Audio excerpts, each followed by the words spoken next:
Hello and welcome back. Bonus egg day. Egg number 3 we're on today. Yes, so egg number 3. What are we going to talk about? I don't have a fancy egg for this one because we're doing ours a little bit different because we want you to be able to find stuff around the house. So Right.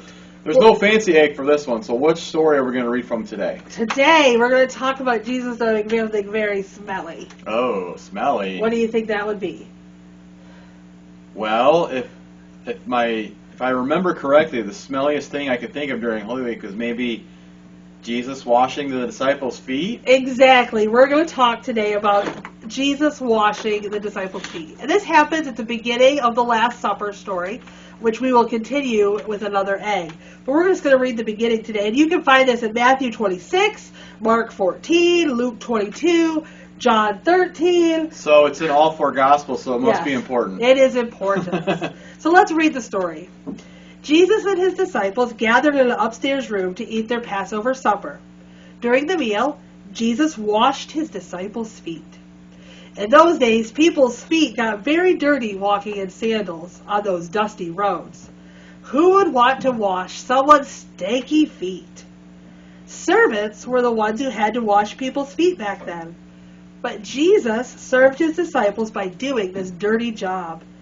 At first, Peter didn't want Jesus to wash his feet. He said, "Lord, you're too good to wash my feet like a servant." But Jesus responded, "But if you don't let me wash the dirt, you won't belong to me." Jesus wasn't really talking about dirty feet, but about sin, the dirt in our hearts. When our hearts are full of things God hates, we can't be close to him. It's impossible for people to wash away sin by themselves, and God knows that. So he planned for Jesus to wash away our sin, not by washing our feet, but by washing our hearts. After Jesus washed his disciples' feet, he said to them, "I did this to show you that as future servants and teachers, you are to be humble and do anything God asks, out of love for me, even if he asks us to wash somebody's feet." Yes, and so what is something you could use to wash someone's feet? But a dirty rag, well, this one's dirty, but a rag or a towel, right? So this is just an old towel. Ask your mom or dad for an old towel. Maybe your dad has some garage rags. Yes. Or mom has some rags under the sink. Yeah, just cut off a piece of the towel or the rag and stick that in your egg for today. Very good. And then I used a unicorn egg today. Mine's fancy blue. Dancy. I know. I've got fancy dancy eggs.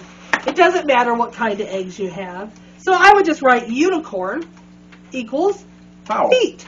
Or towel. Yep. But towel or feet to remind you what Jesus did. Good idea. With that towel. That's true. So that's your egg that's egg number 3. So there's your set. All right. 3 eggs down, 9 more to go.